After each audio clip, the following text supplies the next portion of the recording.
রোহিঙ্গা সংকটের টেকসই সমাধানে প্রধান উপদেষ্টা ৭ প্রস্তাব। কক্সবাজারে চলমান রোহিঙ্গা বিষয়ক অংশীজন সংলাপে রোহিঙ্গা সংকটের টেকসই সমাধানে ৭ দফা কর্মপরিকল্পনা উপস্থাপন করেছেন অন্তর্বর্তীকালীন সরকারের প্রধান উপদেষ্টা ড মোহাম্মদ ইউনুস। তিনি বলেন, রোহিঙ্গাদের মর্যাদা ও নিরাপত্তা নিশ্চিত করে দ্রুত নিজ দেশে ফেরানোর জন্য এখনই কার্যকর রোড ম্যাপ তৈরি করতে হবে। দেরি হলে তা হবে ইতিহাসের বড় ভুল। ২০১৭ সালের এই দিনে প্রায় ৮ লাখ রোহিঙ্গা জীবন বাঁচাতে বাংলাদেশে আশ্রয় নেয়।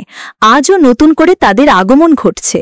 বাংলাদেশ মানবিক কারণে প্রায় ১৩ লাখ রোহিঙ্গাকে আশ্রয় দিয়েছে, যা বিশ্বের সবচেয়ে বড় শরণার্থী ক্যাম্পে পরিণত হয়েছে কক্সবাজারকে। প্রধান উপদেষ্টার ৭ দফা প্রস্তাব। ১. রোহিঙ্গাদের দ্রুত, নিরাপদ ও টেকসই প্রত্যাবাসনের জন্য বাস্তব রোডম্যাপ তৈরি। দাতা সংস্থা ও আন্তর্জাতিক অংশীদারদের অব্যাহত সহায়তা ও পর্যাপ্ত অর্থায়ন নিশ্চিতকরণ। ৩. রোহিঙ্গাদের উপর সব ধরনের নিপীড়ন বন্ধ এবং নতুন করে বাংলাদেশে প্রবেশ ঠেকাতে মিয়ানমারকে বাধ্য করা। ৪. মিয়ানমারের ভেতরে সংলাপের মাধ্যমে রোহিঙ্গাদের অধিকার নিশ্চিতে কার্যকর প্ল্যাটফর্ম গঠন। ৫. আন্তর্জাতিক সম্প্রদায়, বিশেষ করে আসিয়ানের সক্রিয় ভূমিকা। ৬. আঞ্চলিক ও আন্তর্জাতিক মহলের পক্ষ থেকে জাতিগত নিধনের বিরুদ্ধে সোচ্চার হওয়া। ৭.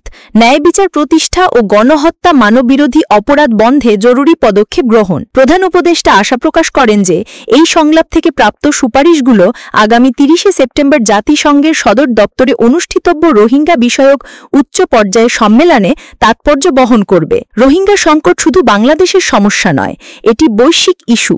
আন্তর্জাতিক সম্প্রদায়ের সক্রিয় অংশগ্রহণ ছাড়া এর সমাধান সম্ভব নয় বলে মন্তব্য করেছেন প্রধান উপদেষ্টা ড মোহাম্মদ ইউনুস। রোহিঙ্গা সংকট টেকসই সমাধানে ৭ প্রস্তাব। কক্সবাজার।